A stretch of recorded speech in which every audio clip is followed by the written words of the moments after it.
عجبتني أوي الفكرة دي في بداية سنة جديدة، وقُلت أجرّبها معاكم ونشوف إيه الطريقة وهتكون فعلًا إيه، لقيتها حاجة حلوة كده نعملها مرّة كده، بصراحة عجبتنا كلّنا.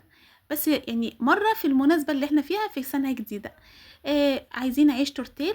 أنا ما جِبتش عيش تورتيل ولا كمان عملته في البيت زي اللي أنا كنت عاملاه ومنزّلاه، لأ ده العيش العادي جدًا اللي إحنا بنجيبه من المخبز، تمام. وبعد كده بنلفّه لفّة القرطاس، وبنجيب الخشبة الصغيّرة الرفيّعة دي وبنقفله بيها زي ما إحنا شايفين. وبعد كده عايزة تجيبي صفارة بيضة ومعاها حبّة البركة ومعاها سمسم وتدهنيه كده من فوق تمام.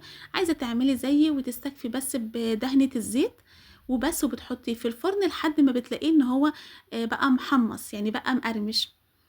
وبس كده. بنجيب بعد كده باكون سالقة بقى بطاطس و باهرسها، بس مش باهرسها جامد، باهرسها كده مش كتير. وبعد كده باجيب معلقتين من الزيت، معلقة صغيرة من التوم، وكمان معلقة من الفلفل الأحمر أو هريسة الشطة، ودي طبعًا بتكون اختياري. وبعد كده ملح وكمون، بس ما فيش حاجة تاني هنعملها.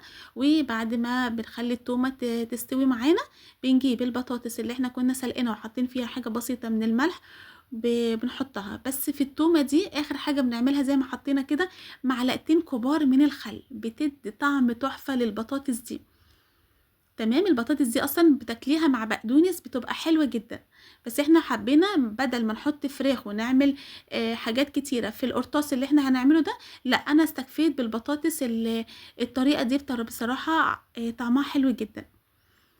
بس كده بنقلّبها في بعضها، وبعد كده بنجيب القرطاس اللي هو بقى متحمّص معانا من الفرن، وهنبتدي إن إحنا نحشيه. طبعًا البطاطس دي تتاكل كده لوحدها ببقدونس وخلاص.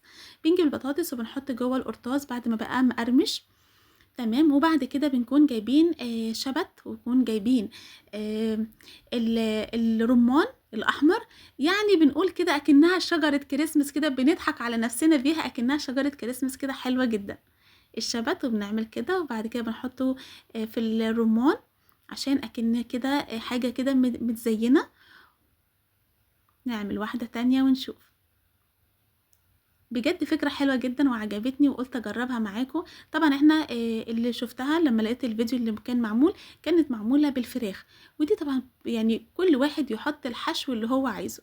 وبكده خلصت وصفتنا، يا رب تكون عجبتكم ونتقابل إن شاء الله في وصفة جديدة في أكلة بمزاج مع توتة. بس يا ريت ما ننساش الاشتراك واللايك والشير.